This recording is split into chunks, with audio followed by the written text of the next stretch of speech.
diklat gitu loh. Jadi kami terus berkoordinasi dengan Pak Sulistyo ini kan. Kadang-kadang data masih mentah aja saya sudah kirim nih. Jadi kadang-kadang itu sama kawan-kawan terakhir gimana pertumbuhan ekonomi kita Tanamon tahun 2024 bisa 5,8 saya katakan sama beliau. Itu bisa nggak bisa saya bilang. Harganya murah kita semua di sini.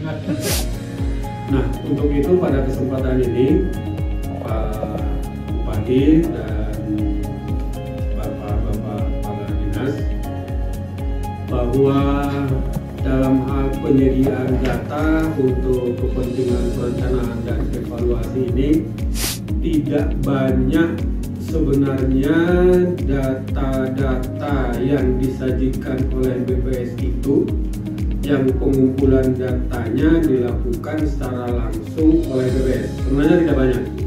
Hanya saja dari beberapa kegiatan pengumpulan data yang dilakukan BPS memang digunakan sebagai basis data untuk menghasilkan indikator-indikator makro, gitu ya Pak Mulya, indikator strategis.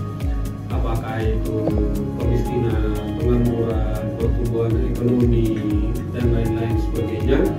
Statistik sektoral, mungkin teman-teman saya pada saat saya berada di Sentul kemarin bersama Pak PJ dan Pak Atas, Bapak Dinas Provinsi, melakukan koordinasi dengan Bapak ya, Pak Asisten terkait kegiatan pembinaan statistik sektoral dan penyampaian hasil RPSS 2024. Mungkin mohon support dari Pak PJ untuk bisa hadir sehingga bisa kedepannya statistik sektoral kita semakin baik gitu dan bisa mencapai predikat baik gitu ya, tidak cukup baik.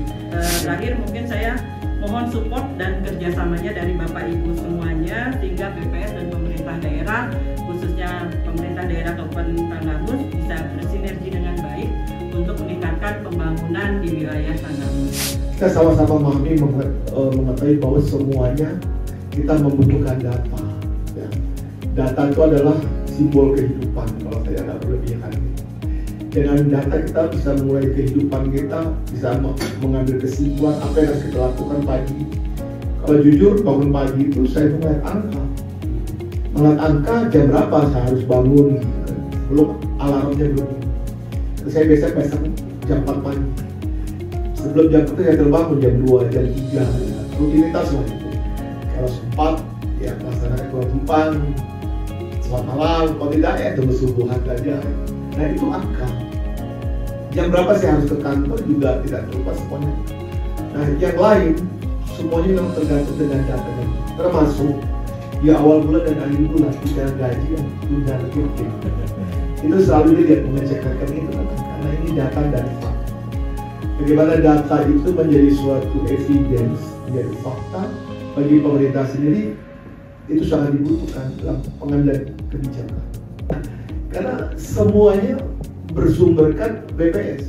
Politik, ipolek, sosmed, hankam yang ada di suatu daerah berdasarkan di BPS.